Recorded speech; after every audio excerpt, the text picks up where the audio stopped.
Hello, folks, and we're going to start this decently long news video with Roblox adding the ability to AI generate games completely from the mobile app.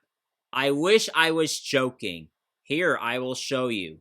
So, Dave Bazuki posted about how they're on a mission to remove limits from what gaming is and what it can be, which is, why they're introducing this whole build feature where you can create, in quote, generate games using AI from your phone, which is kind of scary to think about because what if the AI actually, not only that it gets trained off of what's bad, but it actually adds the thing that's violating rules. What if it actually does that? I mean, surely the moderation will take care of it, right? Who knows?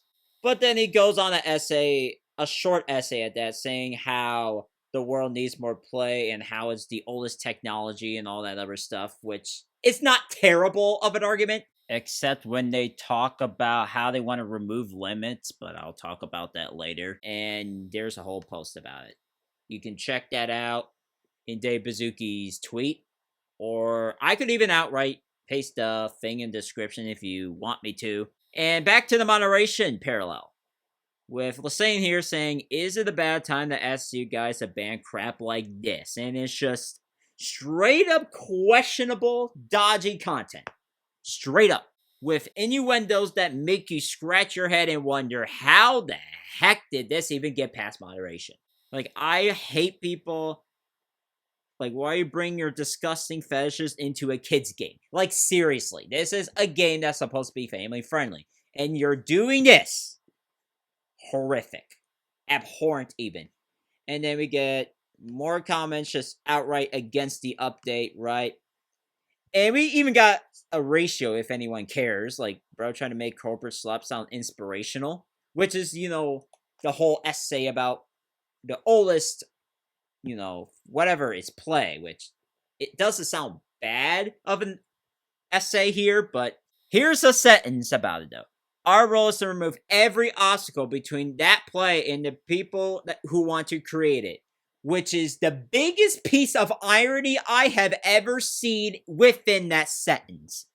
Because back in April, they have essentially made it even harder to create games and publish them to basically everyone. You gotta hand your ID over just to publish your game to all ages and scan your face for 16 plus access. I mean, it's ironic. And on the Roblox's post of this, there is a proposed community note that highlights this hypocrisy, if you will. And if it does come out, it'll be funny, but, And even my friend here has said, yeah, you now push ridiculous costs to even upload games or assets onto the platform. Like, go off! Expose hypocrisy there, because this is just diabolical, straight up.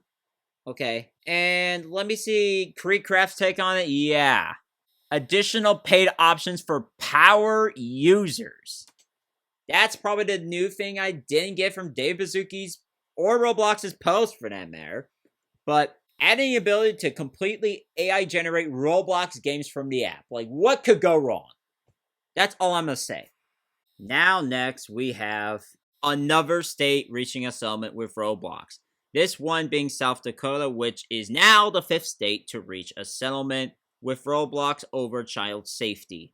And it has been broken by Bloxwire on the Roblox Twitter side of things, saying that the settlement was $15 million. And it is broken up into a 4-year plan, with the first year being $2.6 million to fund the Internet Crimes Against Children's Task Force of South Dakota. Also within the same year, about $1 million divided within a 2-year period to create a PSA campaign on online child safety with specific references, involving Roblox safety. That's something. Second year, with, $2.5 million to fund the Department of Education, with about 20% of that allocated for funding government and non-profit after-school programs. third year. And you can go to Blockswire and find this yourself, by the way, if you really want to see that. I could even paste in the description if you let me know about it. Yeah, $2.5 million to, again, same department as year 2. And then year 4, the last year of this whole thing, $1 million to fund Attorney General's Consumer Protection Fund or whatever. And there was even an announcement by the Attorney General, Marty Shackley, which is, interesting that they're reaching a settlement like 11 months after Schlepp has outright been banned from Roblox. But hey, better late than never, I suppose. But, it's probably gonna bring up age verification if I were going to take a dive into this. Okay, yeah, and here's more.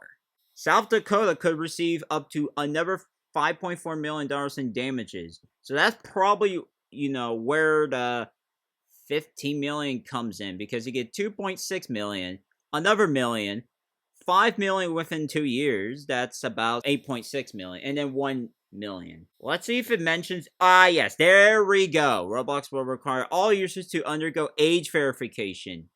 And yeah, this is proof, ladies and gentlemen, that age verification, as much as we hate it on this channel, is inherently not going to go away unless there's another way to prove people's age without invading privacy, or even outright lying about your age.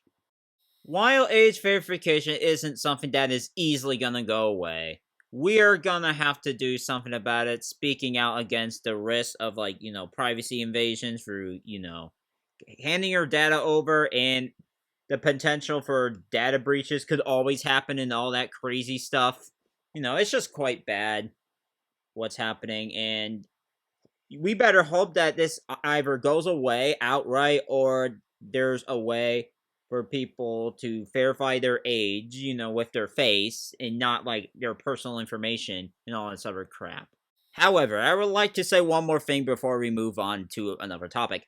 Only if Roblox was half aware of its moderation failures, this would have prevented this whole age verification bonanza, at least on Roblox anyway. Now, to wrap things up, we are going to talk about what Roblox has done to private servers for Plus users recently.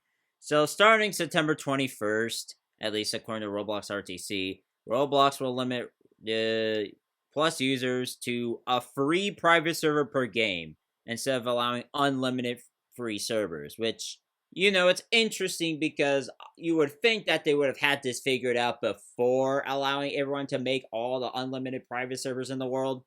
As I think you would only need 1, maybe 2, but at least 1. But hey, what do I know other than the fact that the update has economic intentions, likely towards the developers of the game and not just only the corporation of Roblox that has been slowly and surely screwing over the average person for years. Last thing though, if you somehow didn't notice the dev forum post, it said September 24th instead of RTC September 21st.